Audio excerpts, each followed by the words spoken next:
हमारे साथ यहाँ पे मौजूद हैं शौर्य यस जो प्रोजेक्ट ज्वाइंट डायरेक्टर हैं एडमिनिस्ट्रेटिव एंड ऑर्गेनाइजेशनल रिसर्च के। तो सबसे पहले शौर्य यस, आपका हमारे चैनल द इंडियन फिल्म में स्वागत है। धन्यवाद शौर्य, बहुत बहुत धन्यवाद। शौर्य यस, हम एक ऐसे विषय पे आज बात कर रहे हैं जो कि चर्चा का विषय बना हुआ है, वन नेशन वन इलेक्शन, एक देश एक चुनाव। इस पे चर्चाएं तो हमेशा होते रहती हैं, लेकिन हाल के दिनों में फिर से ये एक बर्निंग इशू रहा है, फिर से इसे चर्चा में देखा जा रहा है। इसको लेके मोदी जी ने हाल में ही एक हिंदुस्तान के इंटरव्यू में ये बोला है कि वन नेशन वन इलेक्शन के पक्ष में अगर सभी दल हो तो ये कराया जा सकता है, अगर इस पे सभी दल की सहमति बने तो सबसे पहले आप ये बताइए कि एक देश एक चुनाव का कॉन्सेप्ट क्या है? देखिए शौर्य, वन नेशन वन इलेक्शन जो है ये कोई नया कॉन्सेप्ट पहली बात तो नहीं है। ये ऑलरेडी बहुत यूज में है और कुछ देश जैसे बेल्जियम में, स्वीडन में, साउथ अफ्रीका में, नेपाल में उसके 2017 के चुनाव में, ये इन सब जगहों पर और कुछ और जगहों पर भी इसका इस्तेमाल हो रहा है। और ये प्रक्रिया मूलतः ऐसा प्रक्रिया है कि जिसमें किसी भी देश में जितनी भी सरकारें एग्जिस्ट करती हैं उन सबों का एक साथ चुनाव कराना। इसका मतलब है कि जैसे हमारे देश में पहली बात तो सरकारें चूंकि 3 स्तर पर एग्जिस्ट करती हैं, लेकिन अगर हम दो सरकार की ही बात करें, केंद्र की सरकार और राज्य की सरकार, तो इन दोनों सरकारों का चुनाव का अपना साइकिल है, इलेक्शन साइकिल इनका अलग अलग है। और इस कॉन्सेप्ट में, इस प्रक्रिया में हम दोनों अलग अलग चुनावों के साइकिल को एक साथ उनको सिंक्रोनाइज करने की, एक साथ कंडक्ट कराने की बात करते हैं। तो मूलतः यह ऐसा ही एक सेटअप है। तो शौर्य ये बताइए कि जिन देशों में एक देश एक चुनाव भी साथ में चल रहे हैं, तो उसमें ग्लोबल पर्सपेक्टिव पे आप क्या फायदे देखते हैं? उसके बाद हम अपने देश की चर्चा करेंगे, लेकिन अभी ग्लोबल पर्सपेक्टिव पे बात करते हैं।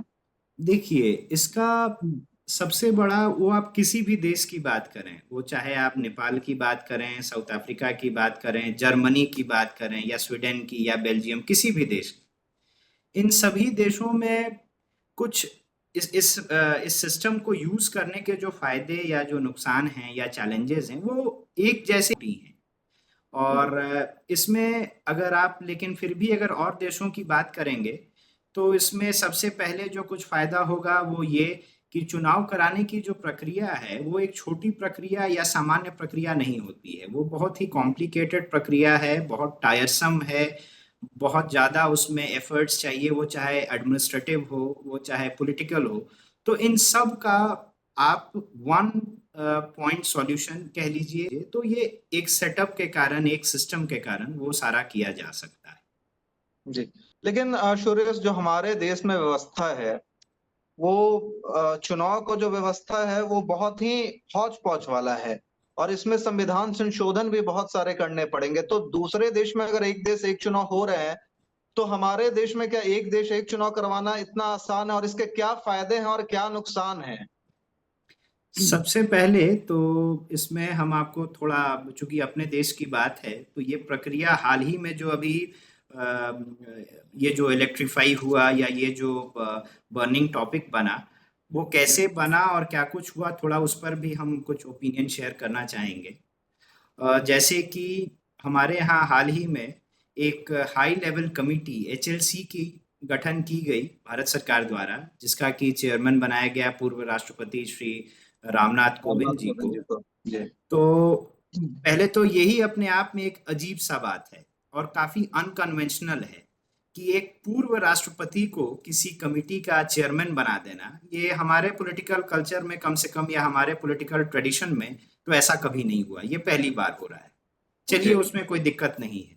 तो उस कमेटी ने कुछ जो बातें कही या कुछ जो रिपोर्ट्स में पॉइंट्स को रखा है, मैं कुछ पहले वो इंगित कर देना चाहता हूँ। तो इस प्रक्रिया में जाने से या ऐसे सिस्टम को, सेटअप को अपनाने से एडमिनिस्ट्रेटिव कुछ फायदे होंगे, कुछ आर्थिक रूप से फायदे होंगे, कुछ राजनैतिक रूप से भी फायदे होंगे, लेकिन साथ ही साथ कमेटी ने यह भी कहा कि कुछ चैलेंजेस भी होंगे।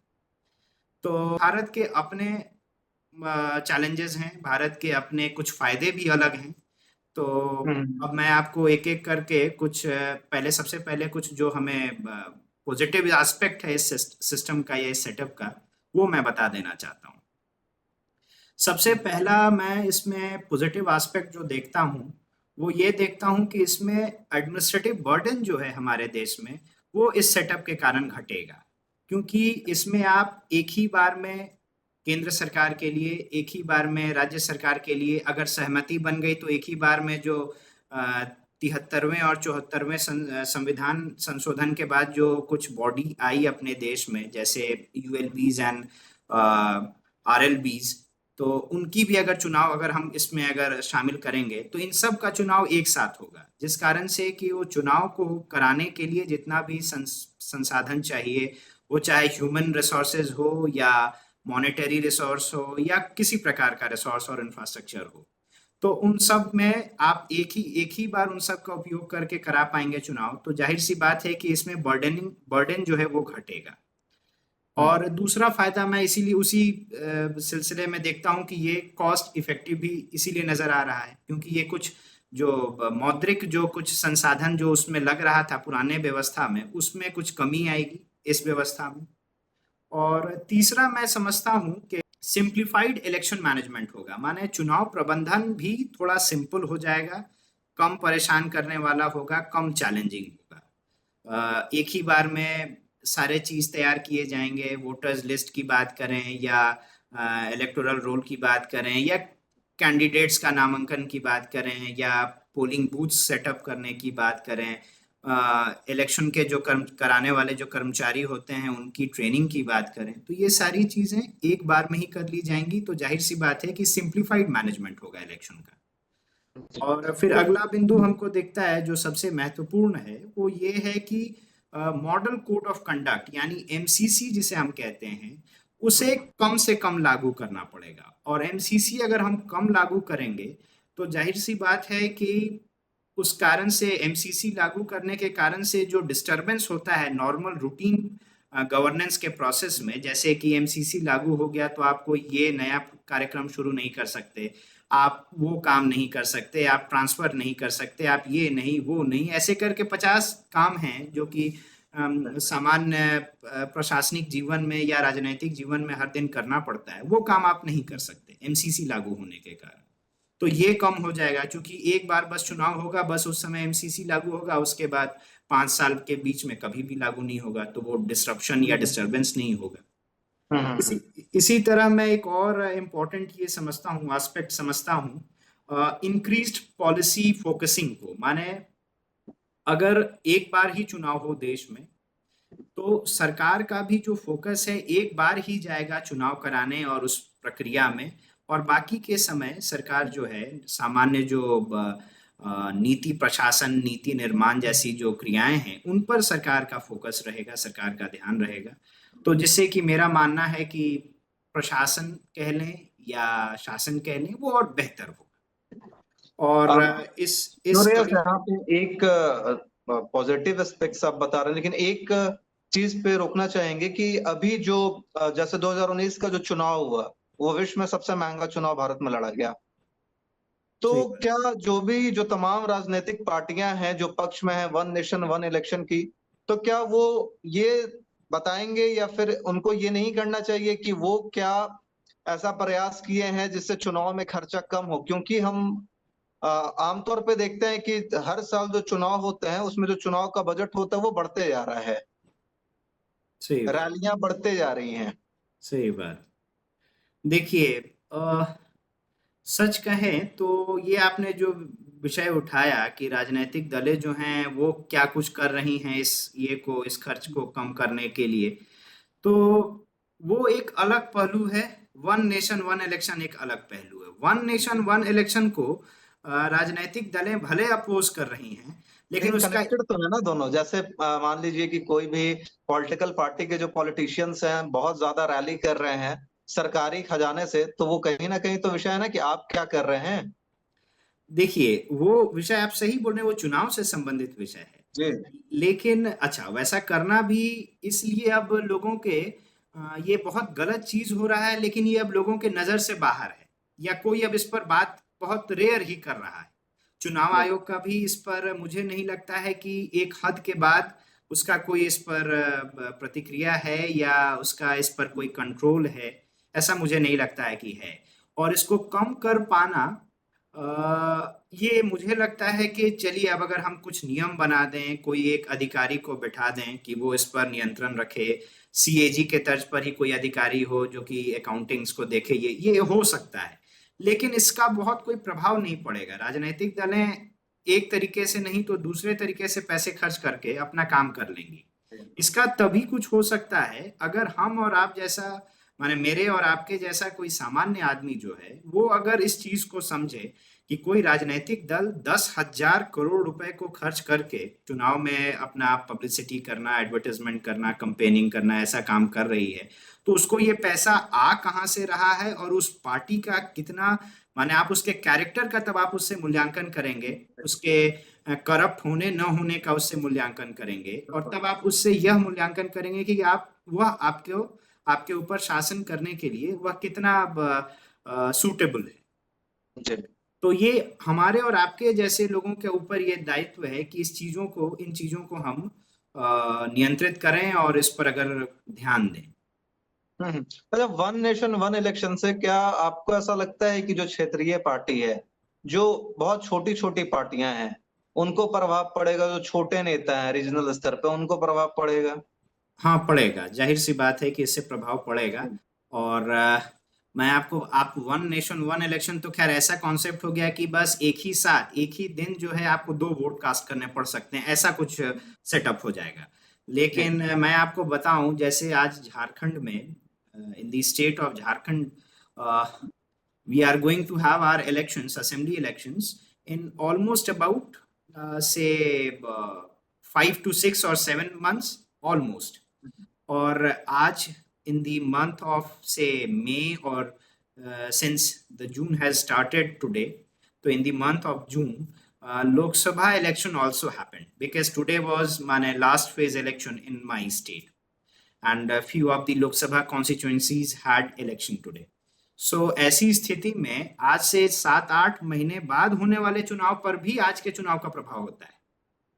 आज जो लोकसभा की चुनाव हुई उसके जो परिणाम होंगे उन सब का प्रभाव पड़ेगा आज से 7 से 8 महीना बाद होने वाले विधानसभा चुनाव पर। कई बार ये जो है एंटी इनकम्बेंसी के रूप में ये सामने आ जाता है नतीजा, कई बार जो है प्रो इनकम्बेंसी हो जाता है, लोग खुश रहते हैं, तो इसका प्रभाव पड़ता है। और आप जब बात कर रहे हैं वन नेशन वन इलेक्शन की, तब तो प्रभाव पड़ेगा ही पड़ेगा। राजनीतिक दलें जो कि क्षेत्रीय हैं, उनकी अपने कुछ विषय हैं, उनका अपना मामला है, उनके अपने कॉजेज हैं, अपने कंसर्न्स हैं, उनके रीजन के अपने कंसर्न्स हैं।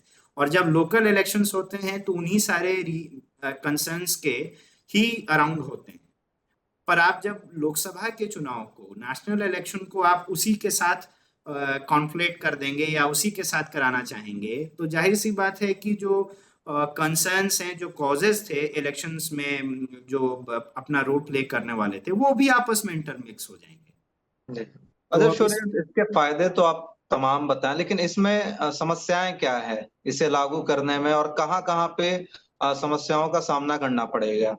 देखिए, कुछ समस्याएं हैं और कुछ ऐसे चीज हैं जो कि जिसको कि मैं समस्या तो नहीं कहूंगा, लेकिन चैलेंज के रूप में मैं जरूर कहूंगा।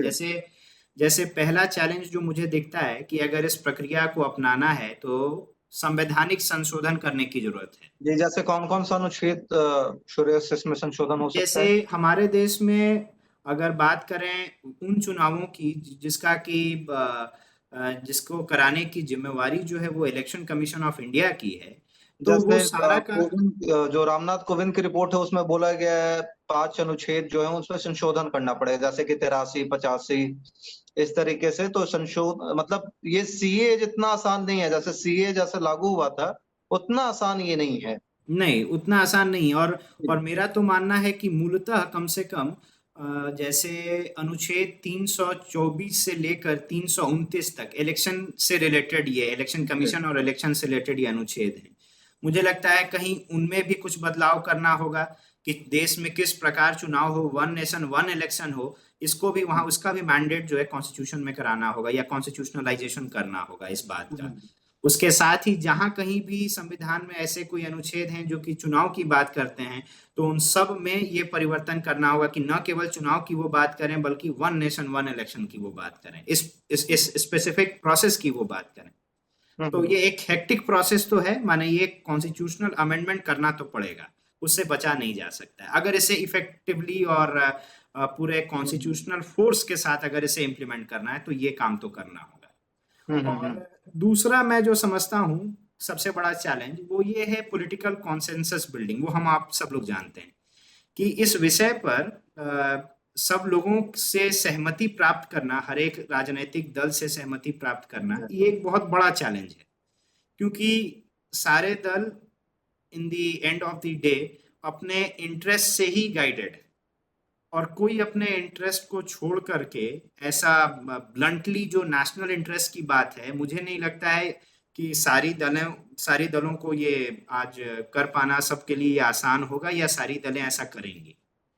तो ये काफी टफ काम या काफी एक ये बड़ा चैलेंज है पॉलिटिकल कॉन्सेंसस बिल्डिंग। उसी तरीके से तीसरा इन दलों में जो है वो अविश्वास क्यों है? जैसे हमारे देश में जो पहले जब आजाद हुआ था देश, तो जो पहला 4 चुनाव हुआ था वो तो एक साथ हुए थे, तो कहीं ना कहीं ये भ्रम भी फैलाया जा रहा है।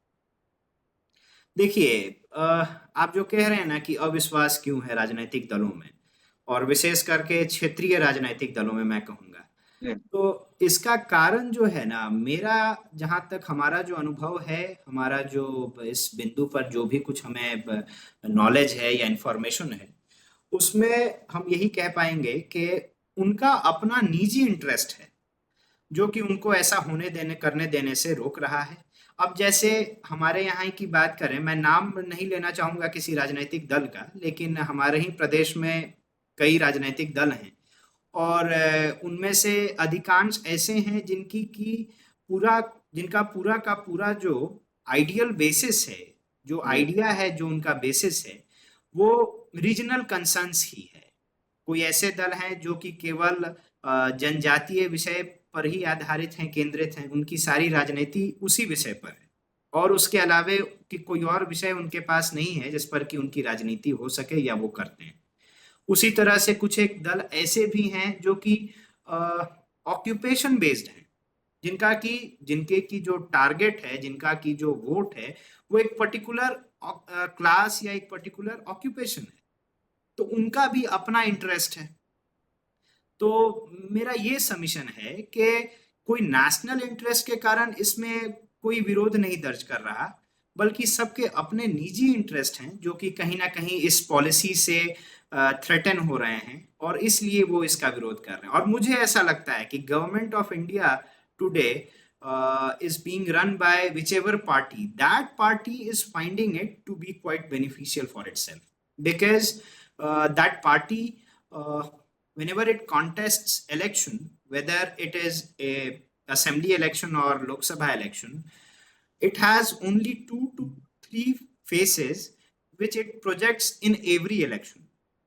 Like if I am going to have assembly elections in next 7 or 8 months, then it will not happen in this way that that political party which is today in center will be battling the election only on the basis of the names of its local representatives, MLAs, or in the face of its local representatives. This is not going to happen. Rather, that political party will be projecting the face and name of only those 2 or 3 pan-India popular leaders who are actually being used everywhere. So that party will benefit out of it. But as far as the local parties or regional parties are concerned, I believe it's their personal interest only that is tending them, or that is not allowing them to put credence into it. शौर्य, इसमें एक जो और challenges आ रहे हैं, उसमें एक EVM को लेके है कि ईवीएम की संख्या जो है काफी बढ़ानी पड़ेगी, और उस पे भी जो बजट का लोड है वो बढ़ेगा। तो आप इसको किस तरीके से देख रहे हैं? सही कहा आपने। ईवीएम्स जो है, न केवल ईवीएम्स बल्कि पूरा का पूरा इलेक्शन इंफ्रास्ट्रक्चर वो जी। आपके पास सीमित है। और वो उतना ही है जितना कि आप एक बार में, जैसे आप लोकसभा का चुनाव सोचिए कि लोकसभा का चुनाव जो है देश में होने वाले समस्त चुनावों का एक छोटा सा अंग है। हम्म। उस एक लोकसभा के चुनाव को भी आप एक बार में पूरे देश में नहीं करा सकते, आपके पास उतना संसाधन नहीं। आप इसीलिए उसे फेज वाइज करते हैं, उसे आप बेहतर मैनेज कर सकें इसीलिए आप फेज वाइज करते हैं। प्लस आपके पास इंफ्रास्ट्रक्चर भी उतना नहीं है कि आप एक बार में कराएं, तो आप इसलिए भी उसको फेज वाइज करते हैं। तो जब आप वन नेशन वन इलेक्शन की बात करते हैं, मान के चला कि फेज वाइज तो होगा, लेकिन अब जहां पे जैसे झारखंड में किसी एक जिले में चुनाव है लोकसभा का, तो उस जिले में उसी समय अ, चुनाव होगा आपको विधानसभा का भी।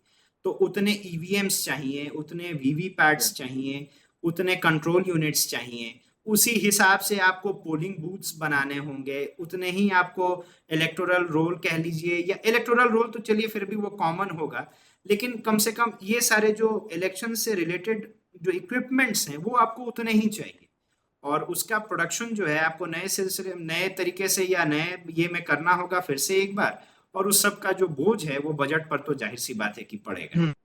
सूरज, इसके अलावे और क्या क्या आप चैलेंजेस देखते हैं, और इसके क्या क्या अलावा हो एक सकता एक बहुत बड़ा जो मैं चैलेंज देखता हूँ, चैलेंज कह लीजिए या एक एक डायलेमा का कंडीशन कह लीजिए, एक डायलेमा की स्थिति कह लीजिए, वो ये है कि electors confusion and elector fatigue।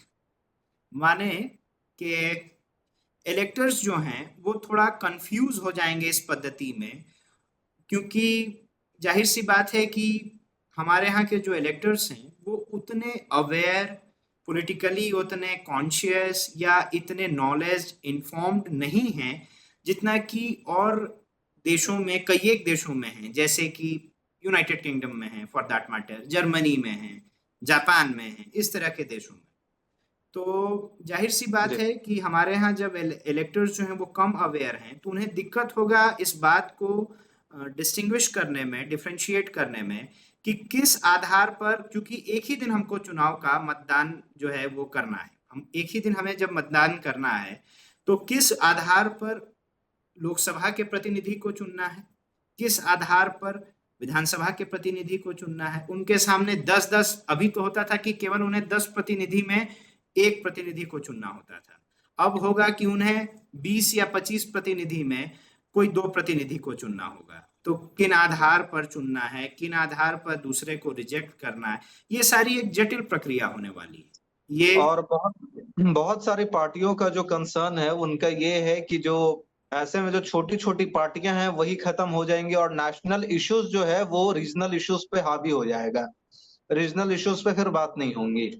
देखिए, ऐसे भी हम लोग अब जितनी भी चुनाव हो रही हैं हमारे यहाँ, जी। वो विधानसभा का भी चुनाव हो रहा है, तो उस जी। चुनाव में हम लोग बात कर रहे हैं कि पाकिस्तान के साथ हमने सर्जिकल स्ट्राइक किया, बिल्कुल। हमने नोटबंदी कर दिया, हमने जीएसटी लागू कर दिया, या किसी गवर्नमेंट ने, फॉर्मर गवर्नमेंट ने क्या स्कैम किया, दिल्ली का ये स्कैम किया, कोयला का वो किया, 2G का ये किया, ऐसी ऐसी बातें हम लोग कर रहे हैं। तो ऑलरेडी हमारा चुनाव जो है, जिस भी कॉन्स्टिट्यूएंसी में इलेक्शन हो रहा है, वहां पे सबसे कम महत्वपूर्ण उस कॉन्स्टिट्यूएंसी के अपने मामले रह जा रहे हैं। बाकी सारे जो मामले हैं इन्वायरमेंटल, जो माने अगल बगल के जो समस्याएं हैं उन पर ज्यादा ध्यान हो रहा है, खुद की समस्याओं पर कम हो रहा है।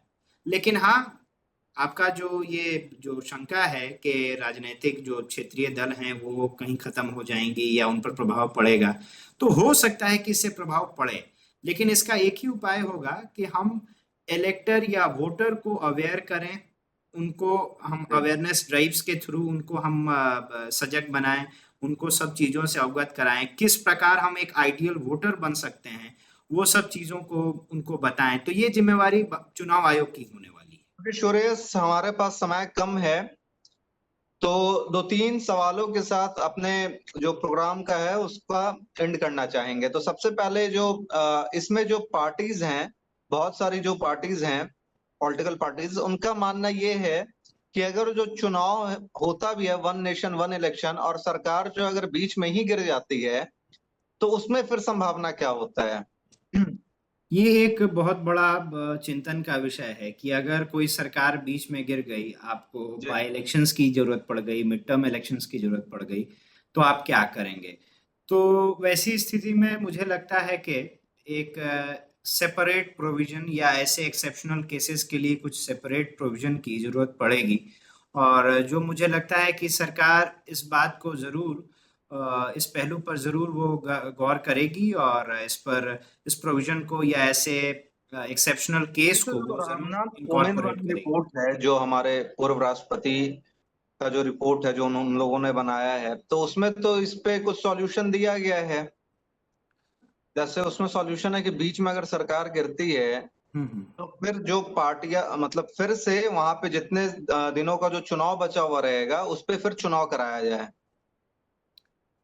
ये तो बहुत सामान्य सा ये है, क्योंकि प्रोविजन है, क्योंकि ये अभी भी हमारे पास कई एक ऐसे बॉडीज जिनका कि चुनाव होता है, जिनमें चुनाव कराया जाता है, वहां पर जी। ये प्रोविजंस हैं। जैसे 73rd और 74th अमेंडमेंट एक्ट के थ्रू जो बॉडीज आई, यूएलबीज एंड आरएलबीज, तो सपोज पंचायत का या अर्बन लोकल बॉडीज की ही बात करें, तो वहां पर है कि अगर एक एक्स टर्म, माने एक एक्स नंबर ऑफ डेज पकड़ लें हम, कि अगर उसके पहले अगर सरकार या वो बॉडी जो है वो अगर खत्म हो जाती है, किसी कारण से वो एग्जिस्ट करना बंद कर देती है, तो उसका चुनाव कराया जाएगा। लेकिन अगर 6 महीना या उससे कम का समय रिमाइंडर बचता है, तो वैसी स्थिति में चुनाव कराने की आवश्यकता नहीं है। तो इस तरह का ही कोई एक मिडिल वे, कोई एक मिडिल पाथ जो है, इसी से हम लोग कुछ सॉल्यूशन जो है इसका खोज पाएंगे। और वही इस पे लगता है कि कारगर होगा। तो सूर्य से इसका कंक्लूजन क्या है? अगर वन नेशन वन इलेक्शन का हम कंक्लूजन देखें, तो कंक्लूजन क्या निकल के आता है? क्योंकि इसमें चैलेंजेस तो हैं, तो क्या इसको लागू करना ठीक होगा या नहीं होगा? देखिए, दो तीन बिंदु जो हैं, अगर हम उनका ख्याल रख पा रहे हैं, तो इसे लागू करने में कोई बहुत दिक्कत नहीं होगी। जैसे हमारा जो लॉजिस्टिकल स्कार्सिटी है या जो लॉजिस्टिकल पॉसिटी है, वो अगर हम हैंडल कर पा रहे हैं, जैसे ईवीएम्स हैं, वीवीपैट्स हैं, कंट्रोल यूनिट्स हैं, या ह्यूमन रिसोर्स है, इन सब को अगर हम मैनेज कर पा रहे हैं, या यूं कह लीजिए कि इलेक्शन से रिलेटेड जितने रिसोर्सेज हैं उनको अगर हम कर पा रहे हैं मैनेज, तब तो ये किया जा सकता है। ठीक वहीं दूसरा बिंदु के, अगर हम वोटर अवेयरनेस को इंश्योर करा पा रहे हैं कि जो मतदाता है वह सुनिश्चित कर पाएगा कि इस आधार पर इसे चुनना है लोकसभा के लिए और उस आधार पर उसे चुनना है विधानसभा के लिए, इसमें उसे अगर कोई द्वंद्व ना हो, कोई दिक्कत ना हो, कंसिडरिंग कि वो जो आपका मतदाता है वह एक बहुत पढ़ा लिखा व्यक्ति नहीं है, वह राजनीतिक तौर पर बहुत ज्यादा कॉन्शियस व्यक्ति नहीं है, वह एक सामान्य, संभावित है कि वह अनपढ़ भी होगा। तो वैसे व्यक्ति के लिए अगर आप ये इंश्योर कराते हैं कि वह मतदाता जो है वो अवेयर है, वह इन्फॉर्म्ड है, तब फिर इस प्रक्रिया में कोई दिक्कत नहीं है। और जी। तीसरा, कि जो चुनाव हो वैसी प्रक्रिया के अंतर्गत, वो चुनाव लोकसभा के जब कॉन्स्टिट्यूएंसी में जब सेलेक्ट करने की बात हो, तो लोकसभा के कॉन्स्टिट्यूएंसीज के मैटर्स पर हो, विधानसभा के कॉन्स्टिट्यूएंसीज की बात हो तो विधानसभा के मैटर्स पर हो, न कि एक चेहरा, एक सुप्रीम लीडर का चेहरा सामने आ जाए और वो सुप्रीम लीडर जो है अपने चेहरे के आधार पर लोकसभा का भी वोट ले जाए और विधानसभा का भी वोट ले जाए। इन सब चीजों को अगर हम सुनिश्चित करें, तो मुझे लगता है कि इसमें कोई दिक्कत नहीं। जी। तो आपने अपनी बातों को रखा श्रेयस, इसके लिए बहुत बहुत धन्यवाद। और धन्यवाद। हमारे पैनल में आप आए, इसके लिए बहुत बहुत धन्यवाद। तो आपसे संवाद फिर से हम लोग करेंगे, और फिर किसी मुद्दे के साथ आएंगे और आपकी राय को सुनेंगे। धन्यवाद, बहुत बहुत धन्यवाद आपका। धन्यवाद बहुत सुरेश, आपका भी।